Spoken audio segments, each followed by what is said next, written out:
The 2,300 days are the larger prophecy, and the 70 weeks are the first part of the 2,300 days. Is that clear in your mind?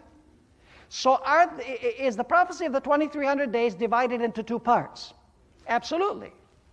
Now, the interesting thing is that Daniel not only gave the prophecy of the 70 weeks, which applied to the literal Jewish nation, but he also spoke about the 2,300 days that would be fulfilled way down the course of Christian history. Let's read that prophecy as it's found in Daniel chapter 8 and verse 14. Daniel chapter 8 and verse 14. And he said to me, for 2,300 days, then the sanctuary shall be cleansed. Question. To whom is God giving this message? To Daniel, right? Was Daniel a prophet? Yes, he was. Is God connecting with the message a time prophecy? Yes. Is it a message of judgment? We've studied that the cleansing of the sanctuary refers to what? Refers to the beginning of the judgment in the heavenly sanctuary. Was this message of judgment for the days of Daniel? Absolutely not. Notice Daniel chapter 12 and verse 4, and then we'll read verse 9. Daniel chapter 12, verse 4, and verse 9, and we'll actually go also to verse 13. God says to Daniel, he gave him this time period, the 2,300 days, and the cleansing of the sanctuary will take place, which is the beginning of the judgment. And then he says to Daniel, but you, Daniel, shut up the words and seal the book until the time of the end. So, is this book for the days of Daniel? No, it's sealed until the time of the end. Many shall run to and fro, and knowledge shall increase. Notice verse 9. And he said, go your way, Daniel, for the words are closed up and sealed till when? Till the time of the end. And then verse 13. But you go your way till the end, for you shall rest, and will arise to your inheritance at the end of the days. So this message was not present truth in the days of Daniel. Now here's the million-dollar question. Would we expect at the end of the 2,300 days God to raise up a prophet that would proclaim the same message that Daniel proclaimed and make it present truth for his or her day and age? Yes or no? Yes, it's because the way that God operates. At the end of the 2,300 days, we would expect God also to raise up a prophet that would explain that the prophecy of the 2,300 days had come to its what? To its end, and explain this prophecy explicitly. I'd like to say that leading up to the year 1844, as we've studied before, God raised up an interdenominational and intercontinental movement known as the Great Second Advent Awakening, also known as the Millerite movement. Do you know what was the central verse that they preached leading up to October 22, 1844? Unto 2,300 days, and the sanctuary shall be what? Shall be cleansed. When are the 2,300 days fulfilled? They're fulfilled in 1844. Would you expect a movement to arise that would proclaim that the 2,300 days were about to come to an end? Absolutely, because that is the way that God operated in every single case. Now, William Miller, listen carefully, William Miller did not fully understand one thing. He did not understand the event that was going to take place. Was he correct as to the timing of the event? He was. Was he wrong about the event? Yes. Now, before you too hard on him, you need to remember that John the Baptist, who was the prophet that arose at the end of the 70 weeks, was in the same boat. Because he did not understand either. It was afterwards, after the disappointment, at the triumphal entry, that the disciples further studied and understood. And Peter, on the day of Pentecost, God's prophet, explained what had happened. Are you with me or not? William Miller and the Millerites, they had the timing right, but they had the event wrong. But after the disappointment, specifically in December of 1844, God raised up a woman named Ellen White. And do you know what the burden of Ellen White was?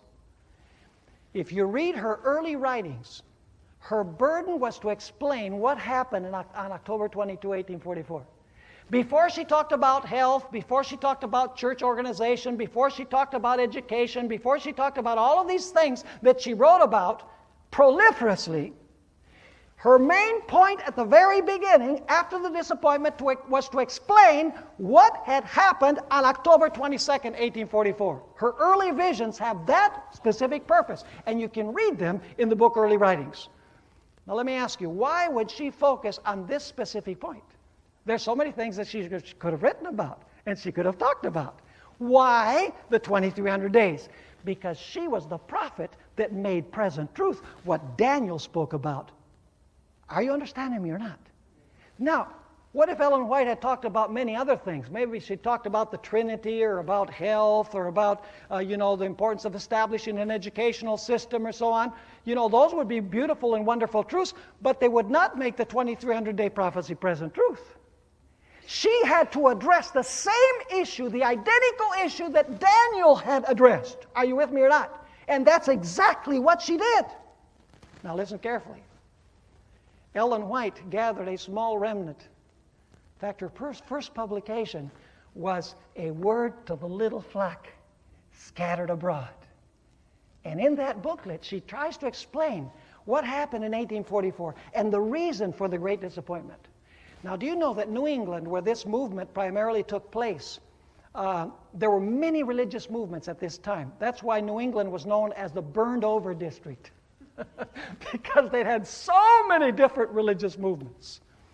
For example, let me mention some of those movements that arose in that same area. Mormonism, with its prophet Joseph Smith.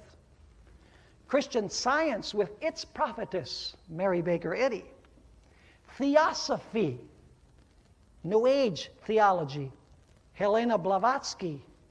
The Baha'i faith originated at that time with its prophet, Abdul Baha.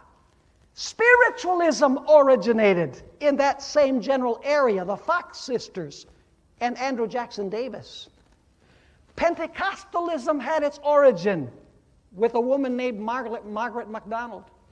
The Jehovah's Witnesses within that time frame had their origin. Futuristic interpretation of Bible prophecy had its origin then with John Nelson Darby and Edward Irving. Evolutionism had its origin in that time frame. Marxism, which is the philosophy of communism, had its origin during that time frame. What do you suppose the devil was trying to do? With so many religious movements rising in the same general geographical area, people would wonder, where is the truth? Where shall we turn? Do you know how you can know where the truth is? None of those that I mentioned addressed unto 2300 days and the sanctuary shall be cleansed. Only Ellen White and William Miller addressed unto 2300 days and the sanctuary shall be cleansed. Would you expect that to happen at the end of the 2300 days in harmony with God's mode of operation? Absolutely. And you can check it out in history. Now, there are different attitudes towards Ellen White. There are those who openly attack her ministry and writings. And I say basically those who attack the writings of Ellen White, either they haven't read the writings of Ellen White or they read them with an agenda. Every prophet in the Bible was hated by the people to whom the prophet was sent. So if Ellen White is disliked in many circles, I would say she was probably a true prophet. Because Jesus said that the prophets who were liked were false prophets. Because prophets tell the truth and people can't handle the truth. There are other people who ignore Ellen White by not reading her counsels. They're not benefited. There are others that try to undermine Ellen White by selective use of Ellen White when it's convenient for them to use her. And there are people who use Ellen White to hit people over the head. And that's why many people don't want anything to do with her. And then there are those people who love, read, and obey the counsels that God has given through her. Allow me to say, Ellen White does not say anything weird or wacky or off the wall. Her counsels are magnificent.